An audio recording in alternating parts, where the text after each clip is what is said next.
Welcome to CinePro, where we bring your favorite movies back to life with quick recaps, hidden details, and everything you missed. The film starts with Tyler living with his devout Christian family, including his father Donald, his mother, and his little sister. Donald, who is the head of the local scout troop, is keen on teaching Tyler scouting basics to follow in his footsteps. Tyler is portrayed as an introverted and obedient young man. One day, Tyler borrows his father's car to meet his girlfriend Amy, who admires the car and mentions her mother won't let her drive until she turns 18. As they grow closer, Amy reclines her seat and suddenly finds a disturbing photo on the floor related to assault. Shocked, she confronts Tyler, who denies knowing anything about the photo. Amy, unconvinced, asks him to take her home. That night, Tyler stays awake, troubled by the photo found in his father's car. The next morning, he joins his family for breakfast, feeling anxious and struggling to interact with his father. Later at church, Tyler notices Amy singing in the choir, but she avoids him,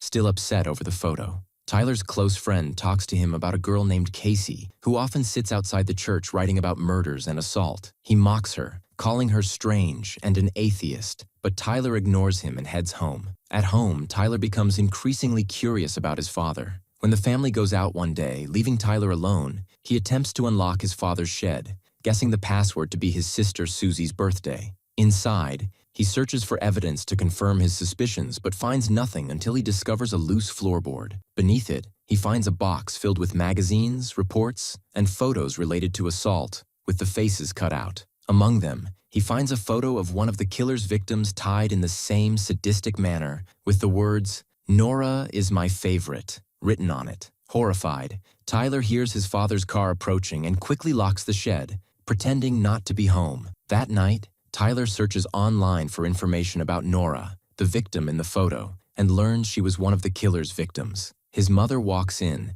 catching him off guard, and assumes he's watching some inappropriate videos. Disappointed, she tells him she will inform his father. The next day, Tyler's father confronts him, advising him against watching such material as their bodies are sacred and should not be defiled. He also mentions knowing Tyler took the car without permission and asks him to seek approval next time. At school, Tyler notices his friends giving him strange looks and avoiding him. He realizes Amy has told them about the photo she found in the car. Upset, he tries to talk to Amy, but she pushes him away. Tyler turns to his close friend for support, but his friend advises him to make the right choices and leaves. Feeling isolated, Tyler decides to approach Casey. Initially wary of him, Casey agrees to help after he expresses interest in learning more about the Wedge Knot Killer. She gives him her address, and when Tyler visits, he meets an elderly woman who turns out to be a retired detective. She shares all the evidence collected about the killer and his victims. Tyler is deeply affected by the details, especially Nora's photo. To spend more time with Casey, Tyler tells his family he's volunteering for charity work. His father, skeptical, secretly follows him and sees him with Casey, assuming they are dating. Confronting Tyler, he demands to meet her, accusing him of lying to his mother. Tyler convinces Casey to visit his home, assuring her no one will try to convert her to Christianity. Reluctantly, she agrees. During dinner, Tyler's family asks Casey about her church and family. She reveals her father abandoned her, and her mother passed away, leading her to become an atheist. Shocked, Tyler's father tries to change the subject, but Casey jokes about considering a new religion. Tyler quickly diffuses the situation by fabricating a story about her attending a church and living with her grandmother. The conversation shifts until Casey asks Donald how many knots he can tie as a scout leader. Alarmed, Tyler changes the topic, worried she might expose their investigation. After dinner, Tyler drives Casey home, and she asks if he suspects his father is the Wedge Knot Killer. Tyler is left speechless, unable to respond. Casey defends her father, insisting that it's impossible for him to be the serial killer and that he's a kind person. However, Tyler tells her that he found magazines about assault and saw a picture of Nora, the last victim, with the words, "Nora, my favorite from Lucky," written on it. Despite this, Casey remains firm in her belief, arguing that just because her father has unusual tastes doesn't mean he's the killer. She returns home, and Tyler also goes back to his house. That night, he hears a knock on his window and discovers it's Casey. She tells him that she has been thinking all night about what he said, and that she found Lucky's name in Nora's diary a week before her death. She wants to see the picture he mentioned. They go together to the cabin, where Tyler removes the wooden cover from the box, only to find that it has disappeared. However, they find a map with many marked locations. Casey takes a picture of the map, and they agree to meet again before dawn. After Casey leaves, Tyler examines the map and discovers a hidden basement under their house. He investigates and finds cutout pictures from magazines.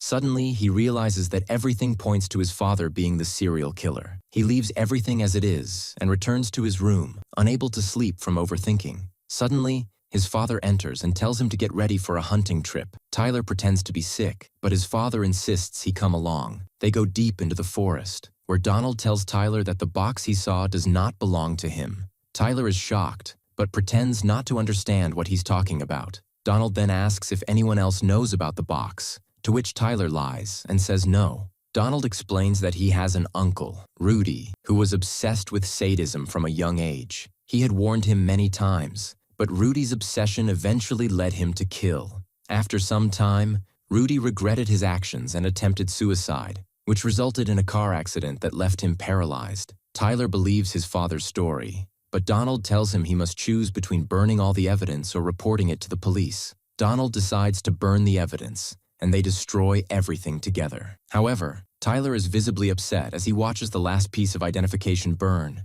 realizing that he now has no proof of the killer. He decides to move on with his life and distances himself from Casey, who tries to contact him multiple times. Eventually, she decides to visit him at church. There, Tyler tells her that his father is innocent and asks her to stop investigating. Casey, however, insists that he is only trying to convince himself of his father's innocence, but she is sure that he is the killer. Tyler gets angry and throws his papers on the ground, which contain images of sexual sadism and the serial killer's victims. His friend sees them and gets angry at Casey, attempting to hit her. Tyler defends her, and a fight breaks out between him and his friend. That night, Casey writes a letter to Tyler, apologizing for what happened and asking to meet him. Meanwhile, the time for Tyler's summer camp arrives, which lasts for 2 weeks. He travels alone, and at home, Donald suggests to his wife that she take the opportunity to visit her mother. She agrees and takes Susie with her, leaving the house entirely to Donald. Donald goes to the shopping center where he accidentally bumps into a woman and apologizes.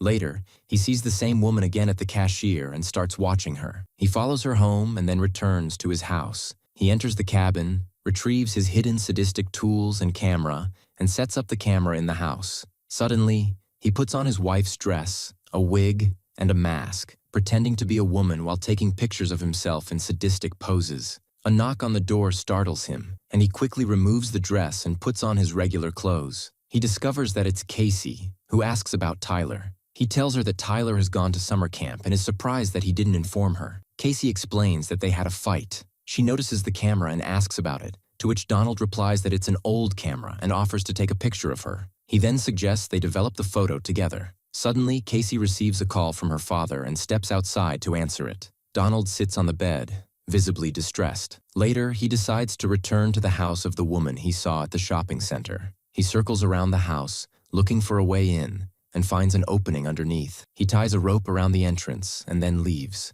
The next day, Donald prepares his torture tools, showing signs of regret for what he is about to do. He drives to his new victim's house, ensuring she is alone. He finds her asleep, turns off the television, and wakes her up. She screams upon seeing him, but he threatens her with a gun, telling her that if she makes a sound, he will kill her. He claims he only robbed a bank and needs her car and driver's license. He takes them from her bag, then pulls out his camera and takes pictures of her. He warns her that if she reports him, he will send the photos to his friends, who will kill her. She promises not to say anything. Before leaving, he returns and tells her he must tie her up to prevent her from calling the police. He enters her bedroom, ties her hands with a rope, and suddenly attacks her, binding her neck in a sadistic position. He also gags her mouth, then takes a plastic bag and starts suffocating her. Just before she dies, he removes the bag. He sits on a chair, but suddenly Tyler enters, pointing a gun at him. Donald is shocked and asks what he is doing there. Tyler tells him to surrender, but Donald insists that he is misunderstanding the situation, claiming that the woman is his lover and they are having relationship issues.